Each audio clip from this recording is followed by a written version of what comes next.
Right, time to get this pool cleaned up and back to normal. I've added some salt to the slime to thin it so I can pump it away easier.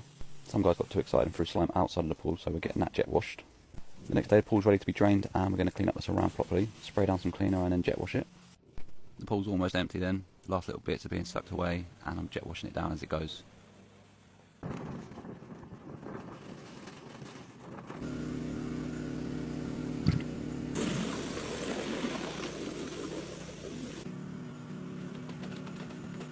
Finally the pool's all empty, we can start taking the liner out. Luckily there's no damage to the wall or floor, sometimes you get cracks in the render. But we can get started with this underlay which is going underneath the liner and it will be stuck to the walls with this spray adhesive. It's pretty good stuff. Helps hide any imperfections in the render and it feels a lot nicer as well when you're in there. So before the job was started, the pool was measured and the measurements sent to Aquaflex. They then make the liner accordingly. It's a pretty basic shaped pool so it's an easy one for them. Time for the new liner to go in then. The pattern is called Butterfly Grey. I've only ever seen it on one other pool and it looks pretty smart.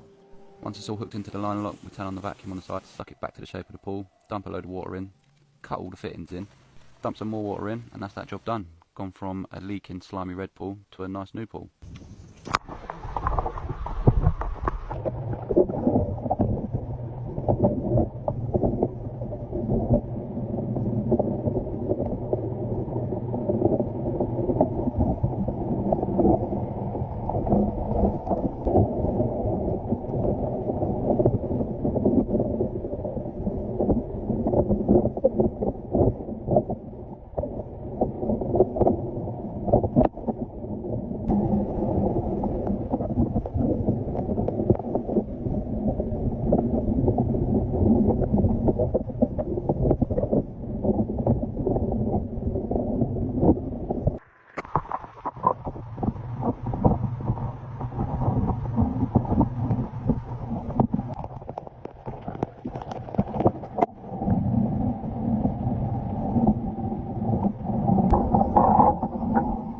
Pool cleaning ASMR.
Alright, another pool I've come to get ready for the summer. You can already see it's not looking good.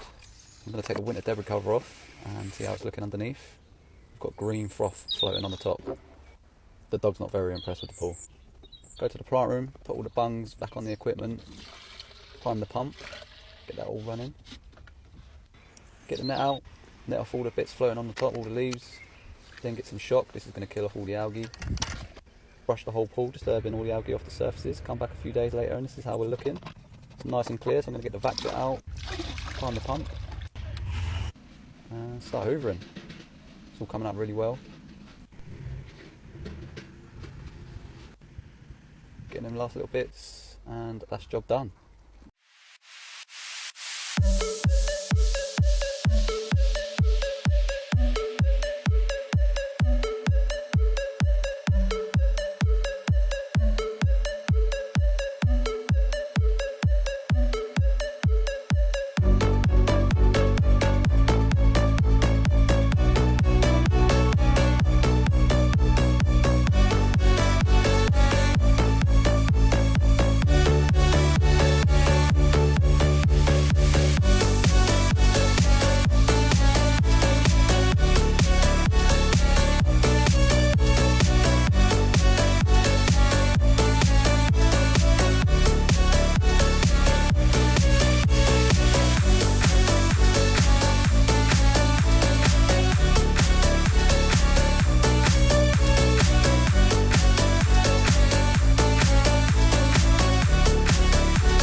You?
So I got a call and they said, MJ, we're trying to sell this house, but we cannot do anything with this pool looking like this. You got to help us. No problem. I got you. The house was foreclosed on some time ago. I had no clue how long the pool has been sitting like this, but when I got there, the pump was running, and when I tested it, the pH was high, there was no chlorine, but all the other levels was actually intact. So it was actually savable. I needed to get as much junk out this pool before treating it in order to maximize the turnaround time. After we vacuumed out all the algae debris, the next thing is to drop the pH level and raise the chlorine level super high, and then get to the filter. When turning around a green pool, it's important that the pH is low so the chlorine can be effective, so I added a full gallon. I returned to the pool that evening to increase the chlorine level by adding shock. At this point, I had the pool levels where I want them. Now it's time to focus on the pool filtration. they had a sand filter. Y'all know how I feel about sand filters. So you know what I did? I got that sand filter out of there and replaced it with a cartridge filter. The motor actually died as well, so I sold them a new pump. And now the pool is ready to roll. Look at the results. Look how crystal clear that water is. It's just another day on the job. Like, follow, and share for more pool pro tips. You know how we do.